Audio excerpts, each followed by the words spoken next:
Assalamualaikum warahmatullahi wabarakatuh. Perkenalkan, nama saya Juliana Masena. Saya semester 2 dari kelas B. Kali ini saya akan mempresentasikan hasil kerja saya yang berjudul Sejarah Islam di Asia Tenggara. Pada pembahasan kali ini, saya akan menjelaskan tentang pertama teori tentang kedatangan Islam di Nusantara. Yang kedua, kedatangan Islam di Asia Tenggara. Yang ketiga, pertautan Islam dan budaya lokal. Keempat, watak dan karakteristik Islam Asia Tenggara. Apa itu teori tentang kedatangan Islam di Nusantara? Ada sejarah dan teori yang membicarakan mengenai asal-muasal Islam yang berkembang di Nusantara. Yang pertama, ada teori Gujarat. Teori ini mengatakan bahwa Islam yang berkembang di Nusantara bukan berasal dari Persia atau Arabia, melainkan dari orang-orang Arab yang telah bermigrasi menetap di wilayah India dan kemudian membawanya ke Nusantara. Teori Gujarat ini berdasarkan pendapatnya melalui mazhab dan teori nisan.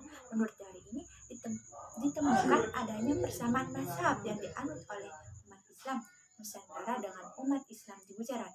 Mazhab ini dianut oleh kedua komunitas Muslim adalah mazhab Syafi'i. Pada saat yang bersamaan, dari mazhab ini dikuatkan oleh teori nisan, yakni ditemukannya model dan bentuk nisan pada makam-makam baik di Pasai, Semenanjung Malaya, dan di Gresik, yang bentuk dan modelnya sama dengan yang ada di Gujarat.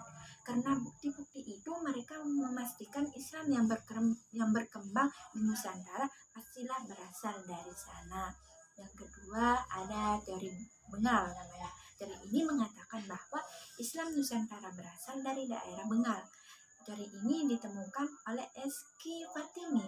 Teori Bengalnya Fatimi ini juga didasarkan pada teori nisan. Menurut Fatimi, model dan bentuk nisan Mal Asyali, Raja Pasai, berbeda sepenuhnya dengan batu nisan yang terdapat di Gujarat. Bentuk dan model batu nisan itu justru mirip dengan batu nisan yang ada di Bengal. Oleh karena itu, menurutnya pastilah Islam juga berasal dari sana. Namun demikian, teori nisan Fatimi ini kemudian menjadi lemah dengan diajukannya teori mazhab. Mengikuti teori mazhab, ternyata terdapat perbedaan mazhab yang dianut oleh umat Islam Bengal yang bermazhab Hanafi, sementara umat Islam Nusantara menganut mazhab Syafi'i. Dengan demikian, teori Bengal ini menjadi tidak kuat. Yang ketiga, teori Coromandel dan Malabar. Teori ini dikemukakan oleh Morrison dengan mendasarkan pada pendapat yang dipegangi oleh Thomas W. Armitage. Teori Coromandel dan Malabar yang mengatakan bahwa Islam yang berkembang di Nusantara berasal dari Coromandel dan Malabar adalah juga dengan menggunakan penyimpulan atas dasar dari mazhab juga. Ada persamaan mazhab yang dianut oleh umat Islam Nusantara dengan umat Islam Coromandel dan Malabar itu. Yang dianut yaitu mazhab Syafi'i. Menurut Morrison, ketika terjadi Islamisasi Pasai tahun 1292, Gujarat masih merupakan kerajaan Hindu. Untuk itu, tidak mungkin kalau asal-muasal penyebaran Islam berasal dari Gujarat. Yang keempat, ada teori Arabia. Masih menurut Thomas W. Arnold, Coromandel dan Malabar bukan satu-satunya tempat asal Islam di bawah. Ia mengatakan bahwa para pedagang Arab juga menyebarkan Islam ketika domain perdagangan Barat Timur sejarah awal-awal abad Hijrah atau abad ke-7 dan 8 Masehi. Hal ini didasarkan pada sumber-sumber cerita yang mengatakan bahwa menjelang akhir abad ke-7, seorang pedagang Arab menjadi pemimpin sebuah pemukiman Arab Muslim di pesisir pantai barat Sumatera pada saat itu. Pada itu, Thomas W. Arnold juga tidak menyampingkan kemungkinan teori yang kelima, yaitu teori Persia. Teori ini juga mendasarkan pada teori mazhab. Ditemukan adanya peninggalan mazhab keagamaan di Sumatera dan Jawa yang bercorak Syiah. Disebutkan adanya 2 orang ulama fikih yang dekat dengan sultan yang memiliki keturunan Persia. Seorang berasal dari Shiraz dan seorang lagi berasal dari Isfahan. Lalu ada teori yang keenam tentang teori Mesir. Teori yang dikemukakan oleh Kaiser ini juga mendasarkan pada teori mazhab dengan mengatakan bahwa ada persamaan mazhab yang dianut oleh penduduk Mesir dan Nusantara, yaitu mazhab Syafi'i. Teori Arab Mesir ini juga dikuatkan oleh Neiman dan De Hollander, tapi keduanya memberikan revisi bahwa bukan Mesir sebagai sumber Islam Nusantara, melainkan Hadramaut. Selanjutnya kita beranjak ke pembahasan yang kedua mengenai kedatangan Islam di Asia Tenggara.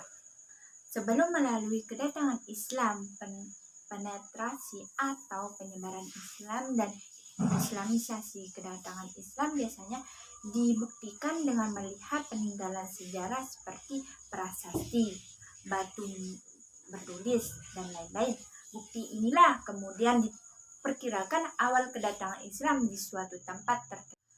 Nah, kita perlu tahu apa itu Islamisasi.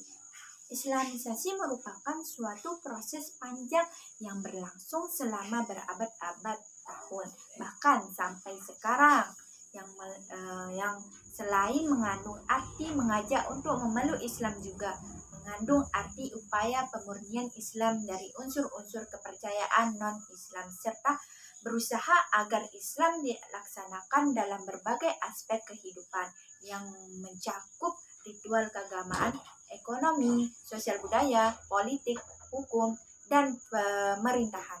Dengan demikian, Islamisasi juga terkait dengan pemurnian dan pembaharuan Islam.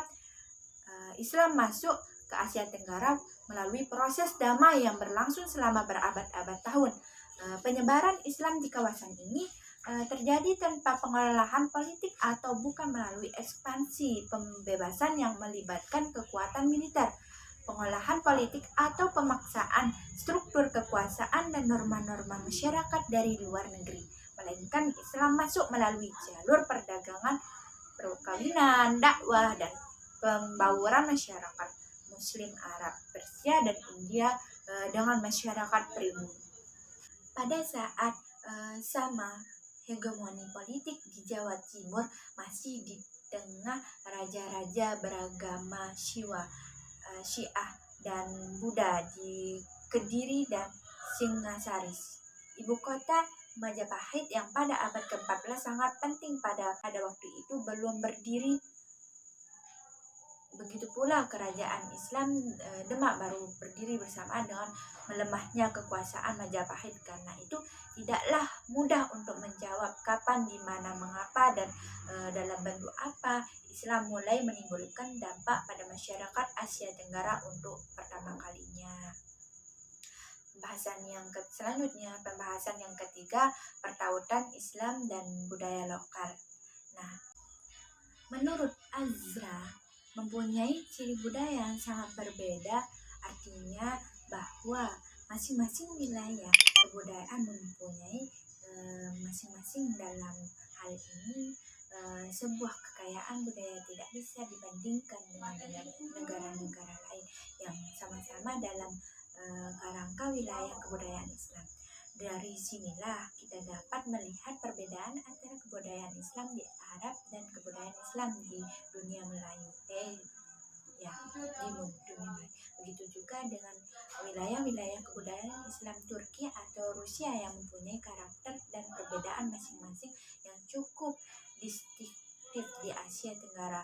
Mayoritas pemeluk Islam adalah etnis Melayu. Agama Islam dan budaya Melayu mempunyai pertalian yang saling terkait padu sejak periode paling awal. Antara keduanya telah lama saling menyatu dan berjalan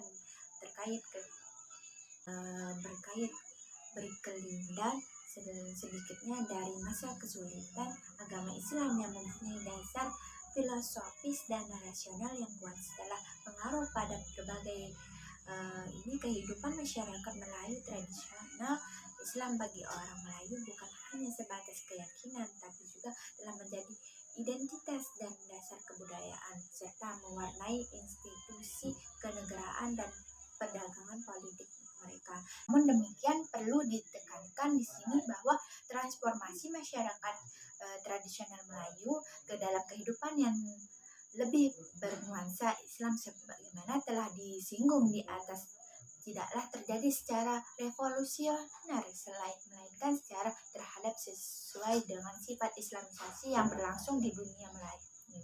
Berbeda dengan penyebaran Islam di India yang disertai oleh penumbangan dinasti-dinasti yang berkuasa, Islam datang ke dunia Melayu melalui suatu proses kooptasi damai yang berlangsung selama berabad-abad. Tidak banyak terjadi penaklukan secara militer, pengelolaan politik, atau pemaksaan struktur kekuasaan dan norma-norma masyarakat dari luar. Dicerminkan dari gerakan pemikiran Muslim di kawasan ini yang terbuka dan akomodatif terhadap modernitas. Islam yang menjadi agama mayoritas di 3 wilayah utama, yakni Indonesia, Malaysia, Brunei Darussalam, menjadi faktor penting dalam proses sosial, budaya, politik, dan pendidikan.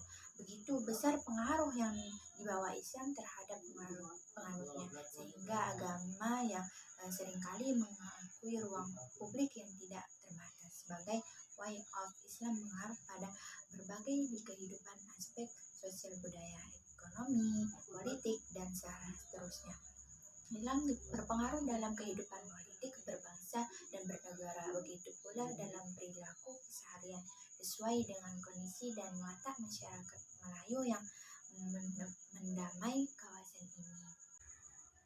Sesuai dengan kondisi dan watak masyarakat Melayu yang mendiami kawasan ini, Islam terampil dalam wajah yang toleran, damai, dan modern. Meski demikian juga tidak sepenuh sepi dari reaksi-reaksi yang berbau kekerasan, khususnya ketika berhadapan dengan negara dan penganut agama lain yang dianggap tidak toleran. Sekian presentasi yang saya sampaikan, semoga bermanfaat untuk kita semua. Sekian, wassalamualaikum warahmatullahi wabarakatuh.